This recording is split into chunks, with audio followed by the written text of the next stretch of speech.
Hello दोस्तों, I am Aditya. देखिए दोस्तों, जो आज का हमारा लाइव सेशन है, इसमें हम लोग कुछ मोस्ट इम्पोर्टेंट जो सूत्र हैं आपके बोर्ड एग्ज़ाम से रिलेटेड हैं, वो आज हम लोग पढ़ने वाले हैं। देखिए, जो हमारा फर्स्ट नियम है, जो कि है हमारा कूलॉम का नियम, इससे जो रिलेटेड और ये इस चैप्टर से, ये जो हमारा स्थिर वैद्युत की है इलेक्ट्रोस्टैटिक, इस चैप्टर से जितने भी रिलेटेड आपके सूत्र हैं वो हम लोग इस सेशन में पढ़ने वाले हैं। तो देखिए, जो पहला सूत्र है वो है कूलॉम के नियम का, means F proportional to Q1 Q2 या और F प्रोपोर्शनल टू 1/r²। जैसे कि कूलॉम का नियम होता है कि किन्हीं तो स्थिर बिंदु आवेशों के बीच कार्यरत वैद्युत बल, देखिए कार्यरत वैद्युत बल दोनों आवेशों के गुणनफल के अनुक्रमानुपाती तथा बीच की दूरी के वर्ग के व्युत्क्रमानुपाती होता है।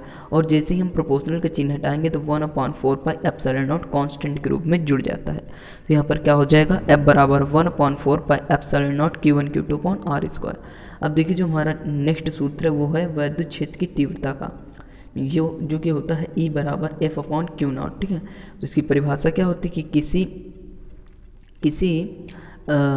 किसी चालक पर लगने वाले वैद्युत बल, या बोल सकते हो एकांक आवेश पर कार्यरत वैद्युत बल क्या कहलाता है, वैद्युत क्षेत्र की तीव्रता कहलाता है।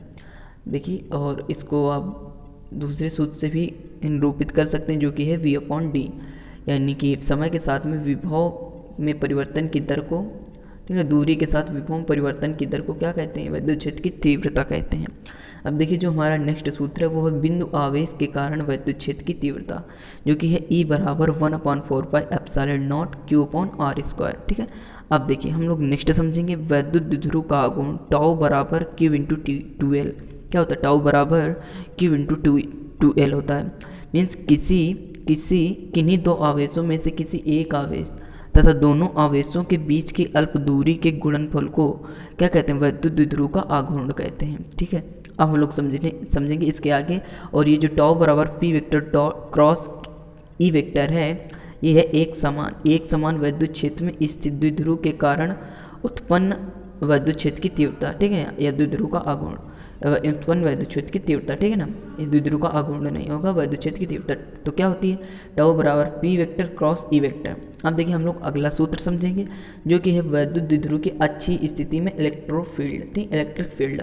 तो कितनी होती है, E बराबर 1/4πε0 Q2P/r³। अगर यही हो निरक्षीय स्थिति में तो हो जाएगी E बराबर 1/4πε0 P/r³।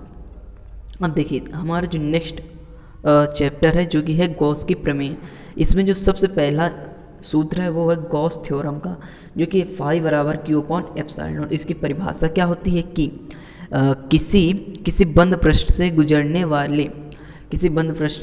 वाले समस्त वैद्युत फ्लक्स, ठीक है, जो वैद्युत फ्लक्स होता है वह उसमें उपस्थित आवेश का 1/ε0 गुना होता है। अब हम लोग समझेंगे फ्लक्स चेंज मीन्स फ्लक्स परिवर्तन मीन्स फ्लक्स क्या होता है। तो ये होता है phi बराबर E/a cos थीटा, मीन्स किसी बंद पृष्ठ से होकर गुजरने वाली समस्त फ्लक्स रेखाओं की संख्या को उस पृष्ठ से बद्ध फ्लक्स कहते हैं। अब है, या आप बोल सकते हैं वैद्युत बल रेखाओं की संख्या को उस पृष्ठ से बद्ध क्या बोलते हैं, वैद्युत फ्लक्स बोलते हैं। अब है नेक्स्ट है अचालक गोले के कारण उत्पन्न वैद्युत क्षेत्र की तीव्रता, इलेक्ट्रोफील्ड, phi बराबर 1/4πε0 Q/r²।